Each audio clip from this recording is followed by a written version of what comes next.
From New York City and the studios of Media Training Worldwide, this is Inside Communications, and I'm your host, Mike Bako. Today on the show, a PR executive that not only has won the PR News Executive of the Year, but also his blog has won the PR News Blog of the Year. Today on Inside Communications from Flatiron Communications and the blog, The Flack, Peter Himler. Coming up next on Inside Communications.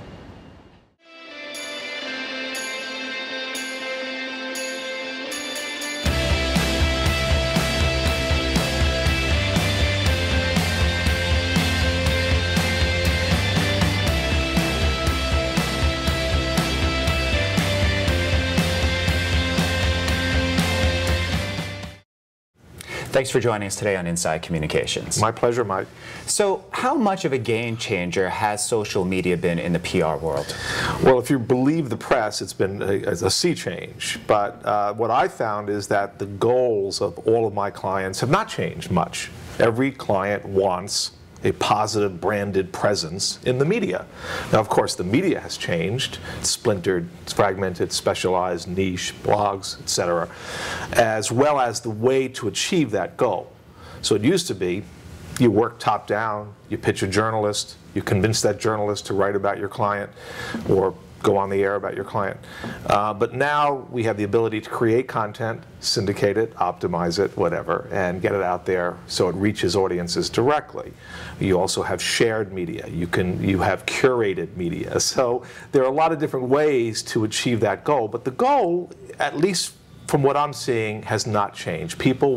Companies want a positive branded presence for their products and services in the media. So they want that, but are they seeing the evolution of those things that you're speaking about? When you are going into pitch meetings, when you are giving them the game plan for what's going to happen, do they still just want to be on the Today Show, or are they seeing that there are those influencers out there, there are those bloggers, people that tweet, people that have a high presence on Facebook and on YouTube? Are they seeing that, or is that still a tough sell? You know, it's funny, for most clients, they still like traditional media, and most of the industry continues to be the measure by which they are being paid and appreciated. And in fact, Hewlett-Packard, I think, did a study a year ago, and they analyzed all of these tweets, and they found that of the, I don't know how many tweets that they analyzed, virtually most of the conversation originated with traditional media. So it is very important. Traditional media, the New York Times, etc., can catalyze conversations, but you have a whole bunch of new influencers out there, and you've got to understand what crosses the New York Times journalist's email box every day. I mean, it used to be 50, 100 emails a day, now it's 500. Mm-hmm. So one of the things that I tell my clients, and I've been working a lot with digital startups, is that you've got to find the influencers who may not be the big branded traditional outlets, and those outlets happen to follow those influencers, and that's one strategy. So, and you mentioned, let's take a step back to Twitter. How do you do it well? Who's doing it well? What are some of the pitfalls that companies, individuals fall into using Twitter to almost just funnel out information as opposed to getting that interaction and engagement from people? I think Twitter's very misunderstood. I think that a lot of people feel, oh, I need a Twitter account, I need to start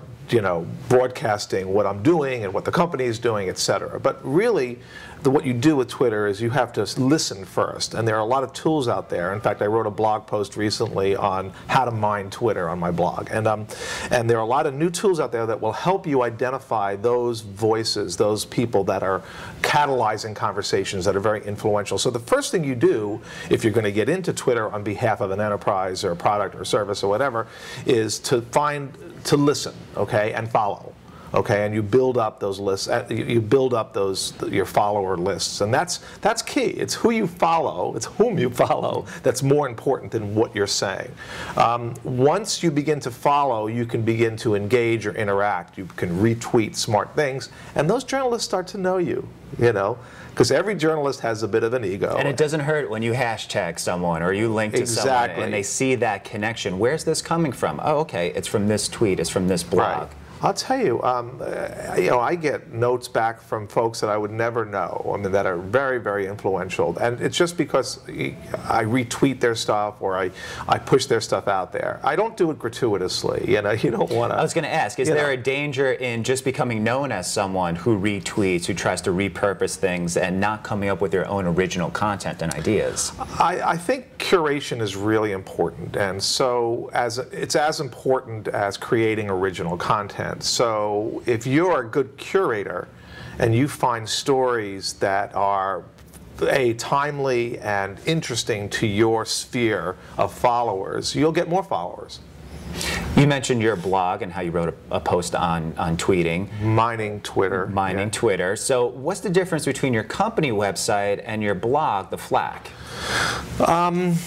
You know, I started The Flack in 2005, April of 2005, and you probably know that the name The Flack is a pejorative in PR circles, and I tell people when it was born in a Gawker moment. So the fact of the matter is that it was started in sort of an irreverent time, and blogs were irreverent at the time. And I suppose my feeling is that PR permeates everything that we read and see in some way, okay? And so what the blog intended to do was to actually go open the curtains a little bit. I think we're a very misunderstood profession.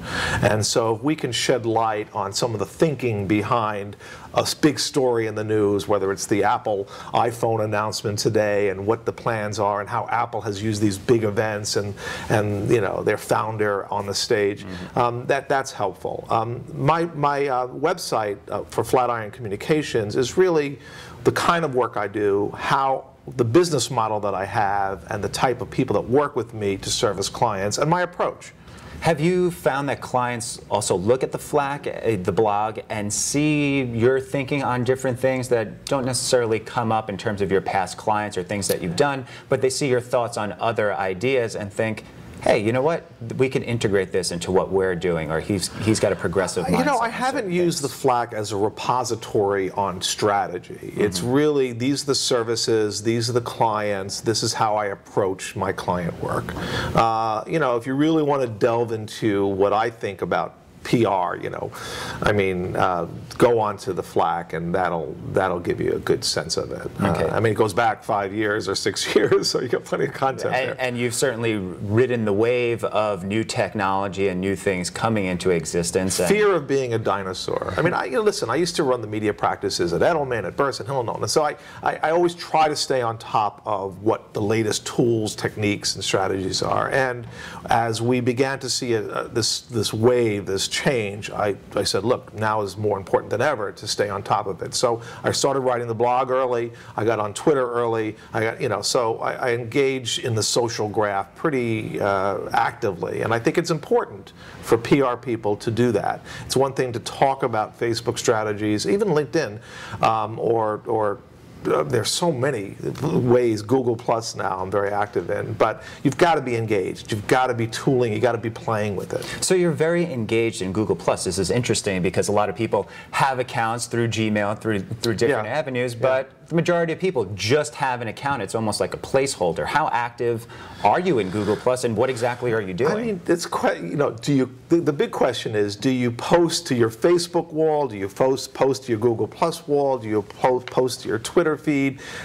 You know, what I've done is I use Ping FM, and so if I post to Twitter, it automatically fed to LinkedIn and to Facebook. And I found a Google Chrome extension that allows that Twitter tweet to go onto Google Plus too. Great time saver. Yeah, so rather than having to post to different channels, you're able to post to one, and it goes across a bunch of others. And what's nice about Google Plus is that you can post your thoughts to different circles. So I have a business circle, I've got technology friend circle, I've got my family, you know. And do you think that that could be a game changer, what Google Plus is doing in terms of building these communities, building these chat hubs and different things like that, where like-minded people in certain circles can get together and speak? It's the million-dollar question right now. I mean, Facebook, as you know, just did a total revamp. They introduced Timeline. I think what some of these sites are doing is trying to get as much content about the individual that's posting as possible so they can monetize that content. They can go to an advertiser and say, look at all the details we have about this person. That's what Facebook is certainly anyone on Facebook can't go to their page anymore without seeing those banner ads down the side for items and things that they're either searching or looking for or tag or anything like that. Well, contextual advertising has been around for a while, but if you post something that you did 5 years ago, you started, I mean, Facebook is making a play for everything about you, and they're doing it so they can monetize it for their advertisers. Let's take one more step back. You were mentioning people not using Twitter effectively. One of the other buzzwords is viral videos. Is that just a horse that people are going after and they're just never going to win with it because who knows what's really going to be a viral video? I love it. A client comes to you, let's create a viral video. Well, you can't create a viral video. Videos go viral because there's something in them that makes them enamoring to those that see them.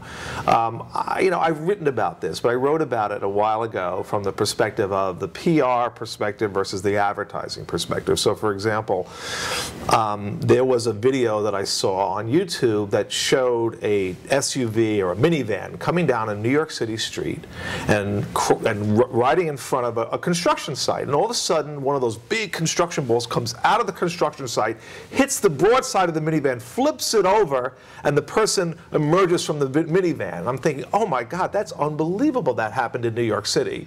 And it was shown as if it was a news, that it happened on the news and someone just happened to get it with a camera.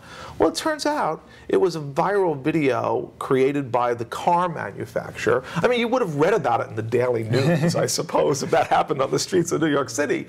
And there was no identification except that they knew who the car maker was. Mm-hmm. Now that's over the line, in a way. And you see a lot of that I think the advertising people don't understand the importance of disclosure. We used to do VNRs and we put them out there and you had to identify who the client was, who was paying for this. But now there's a lot of video that crosses the line and doesn't identify, but it enhances the brand in some way, and I think that's a big issue. So how does that get fixed, or is that something that buzzword won't be used in another year or two, or will people always be chasing after that elusive goal? You wonder. Some brands won't want to cross the taste line, and some will. Okay, I mean, GoDaddy, for example, will do crazy stuff to get their videos out there to go viral. Mm-hmm. And then you have brands like Old Spice, where you had the guy, and those videos went viral, and they weren't tasteless. They were fun and quirky. And so, what are the ingredients? How does a video go viral? And that's another $1 million question. There was one firm I read about that actually laid out, this is how you make a video go viral. I don't believe it. What do you believe we'll be seeing in a year or two? We spoke about Twitter. We spoke about Google+. We're now talking about viral videos. What's next on the horizon that's somewhat under the radar, but that you're seeing picking up some traction? Well, in a way, it's not a good thing for the PR industry. I mean, if in fact most of the industry is still working through gatekeepers to engage, to try to convince them to do stories, the fact is that these gatekeepers are overwhelmed with pitches. I think I read there were 3-to-1 PR people to journalists nowadays, And then the automation. A lot of failed journalists becoming PR people. Right. And the automation of media relations also has enabled PR people to just blast out innocuous or irrelevant pitches to myriad journalists, and it's made it much, much harder. So journalists are getting their news ideas and story ideas from a bunch of different sources. They can create, obviously, a Google Reader. They can create news.me. There are so many tools out there that can actually help curate for them and bring in ideas to them. And so that's a danger. I think a year from now,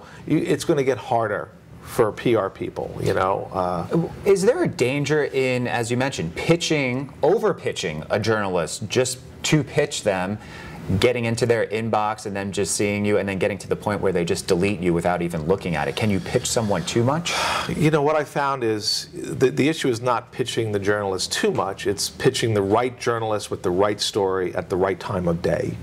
I mean, you don't want to be pitching a tech journalist today when Apple is having a major news conference in Cupertino. Okay, so you have to know that. I think, look, I think good story ideas will rise, and I think that, okay, so it's not the Journal, so maybe it's the Next Web, or maybe it's another site like Mashable, or not the Mashable. Mashable is a huge mainstream outlet as well right now. I don't know if you saw the New York Times story this week about Mashable, but so I think lower sites, look at influencers. I think make sure that you do your homework and you have the right journalist. I won't pitch a journalist until I go onto that site and find out if in fact the journalist is the right journalist. You can't rely on some of these automated services to give you a targeted media list and just blast out to that list without doing your homework. You can't. It'll hurt you. You'll hurt a relationship. Okay, and let's wrap up with an event that you have coming up at the beginning of November. Oh, well, I've been running the Publicity Club of New York for about 10 years now, and every 6 weeks or so we do a Meet the Media. And a lot of the stuff that I know and I've learned about the way media likes to work with PR people has been through the Publicity Club. But on November 1st, we're going to look at travel and tourism. And we've got a fabulous panel: Wall Street Journal, Peter Greenberg, big freelancer. We'll have one of the major magazines. It's Midtown. If you go to publicityclub.org, you will hopefully get it up there this week. So okay, great. Yeah. We'll look for that. And thanks for going Inside Communications. My pleasure. Thank you. Thank you. Okay, good. Awesome.